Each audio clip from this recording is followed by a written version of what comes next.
What if your next date wasn't even human? With all this AI technology, where is dating heading with apps and just all sorts of new technology and voice and inflection and how we meet people and even going forward into our relationships? Welcome to my Broken to Brave podcast. I'm Donna Barnes, the love coach. Technology is always evolving, and so are relationships and dating. I mean, I can't even tell you how many people have come to me for coaching post-divorce and said to me, it's different now, because they've been married for 20 or 30 years. It's very different now because technology is constantly evolving. And a lot of the apps now allow you to do a voice recording or even a video recording so that you feel like you get a sense of the person in a different way. But with AI, that is now very real looking. I'm sure you've seen on the news where there's an agent that made an actress who is completely AI generated and she's stunning. There's really not a lot to be able to tell that she's not real. So back to the dating apps. What if somebody's really good with AI? Because honestly, the really sad truth of it is people that are more socially awkward tend to be really good with computers. Right? Because that's a medium that there's no stress about. So it just seems to be the way it is. Everybody jokes about like the kid that was the nerd in high school turned out to be Bill Gates, right? Technology is something you can really get into and almost hide behind if you're not socially outgoing. I mean, someone who's very social and has a big social life isn't as involved with their computer and isn't the person that's constantly on their phone, right? Even just like when you're out somewhere and you see people like, you're in a coffee shop or something and you're waiting in line for something. How many people are really standing in line and maybe even talking to the person next to them? Or most people are on their phone. AI is the next version of I'm old enough. I used to do the shoe shows as a shoe model. And I remember this girl when I was I was like 40. And this beautiful young girl who was like 22 very genuinely said to me one day, wow, can you imagine a world without the internet or cell phones? And I said, yeah, I grew up in that world, right? And to that point, it was a much simpler time, right? Relationships were just exactly what they were. I mean, there was one phone line, and if my mother was on it, because she was a talker, right? And she'd be on the phone, I'd be going, Mom, get off the phone, right? None of my friends could call if someone was on the phone. But without, getting off topic, where are we at today? Where not only does everybody have a phone, but there's AI on every phone now. Did your phone update recently and now you have a new AI companion depending on who your provider is? It's like Gemini or, you've had Siri for a long time, depending on what phone you have. So be careful in dating that AI is not who you're talking to. Because if someone's really good with creating AI, and let's face it, I use AI for the descriptions on my videos. It's very dependent on what you ask it. So if someone's really good at knowing how to prompt the AI and teach it, how do you know who you're talking to? How do you know whose pictures that is?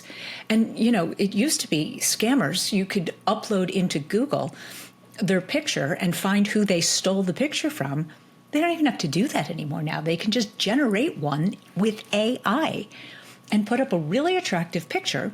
They can even steal someone's voice if they don't like their voice, because voice, I think, has a lot to do with attraction. You might start communicating with somebody and decide to meet them in person, which, by the way, you should always do in public and let someone know where you're going to meet them, but might not be anywhere close to who you thought they were. That's a really scary thought. Additionally, even just with communication, you can ask it how you should talk about things. You could ask it first date topics, right?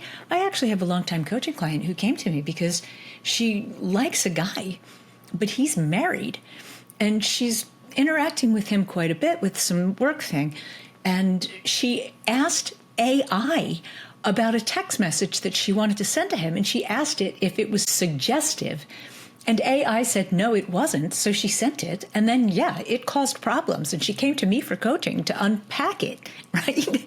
And I said to her, the AI doesn't have feelings, right? It doesn't have that human inflection. So you have to be a little bit careful with it because, yes, it can be fabulous. And yes, it's very helpful in a lot of ways. And geez, where we're headed, it's just going to get better and better and better. As far as coaching goes, I think people feel like they can talk to AI and get answers and advice, which may work. But I'll tell you, I've played enough with AI to know that I need to ask it the same thing 4 different ways sometimes to have it really understand what it was that I was trying to get. It has to learn what you're thinking. And yeah, while it can be really fast at a lot of things, it doesn't have the emotions and the empathy and compassion and remorse that a human being does, a person who's not a sociopath. But what does that mean for your relationships? How do you know that your partner isn't studying AI before they go out with you? I mean, maybe they're spitting all sorts of questions into AI to know what to talk to you about. And then now you think you've met this person who's well-read or, well, whatever, that maybe they just crammed for 5 minutes with an AI tool. There's a whole bunch of ways that it can cause people to be deceptive. Now, on the flip side of that, if you are socially awkward, then yes, it could be helpful to you to give you more confidence to feel like you can go out on a first date. And look, I've given that advice for years, that if you have a hard time coming up with conversation, before you go on a date, you should do a little bit of research about a few things that are going on in the world, interesting things, have it in your back pocket, so to speak, to talk about while you're on a date. So you're not sitting there looking at each other thinking, oh, geez, what should I say? If you've thought about it beforehand.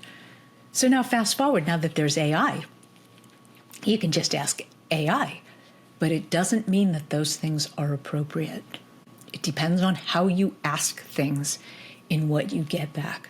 Trying to figure out what is right for you, that's really something that's left to in person, in really getting to know somebody and interacting with them, flirting with them. Flirting is a big piece of connecting with somebody, which is about making eye contact and getting in their personal space, leaning in.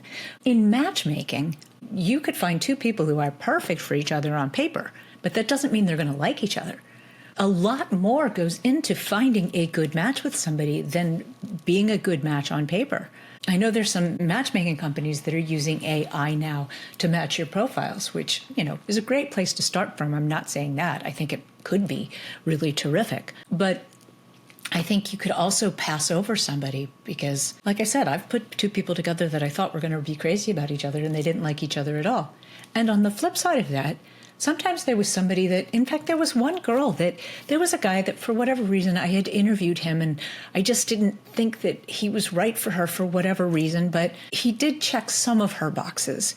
So I was talking to her one day and I said, you know what, let me just throw this out to you. Like, I wasn't sure about this guy.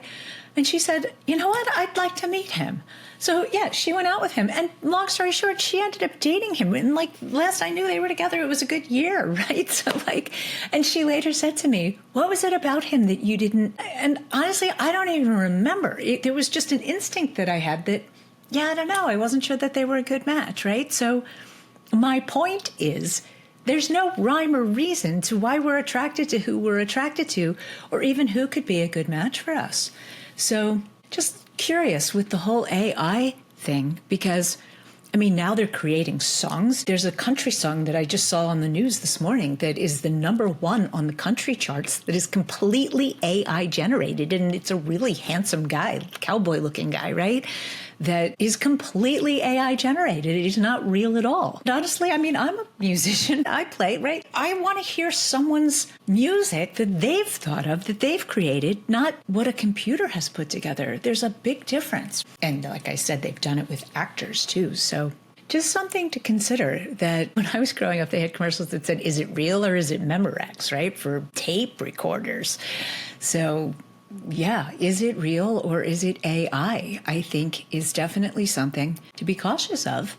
And especially if you're on the apps, and look, the apps can work. Look, I've met some of the greatest loves of my life online. So I'm not saying that that can't work. But I think you have to have your guard up a lot higher today to see that someone is actually who they are portraying themselves to be, and not just really good at using AI. So leave me your comments. What do you think? Where do you think AI is headed? Do you think it's going to be helpful? Do you think it's going to be hurtful? Can it help your relationships? So yeah, just something to think about. Leave me your comments. I'd love to hear your thoughts on AI. And I'm here for coaching if you need an actual human being to talk to and listen to you and give you insight. And thanks for watching. I'll see you in my next episode.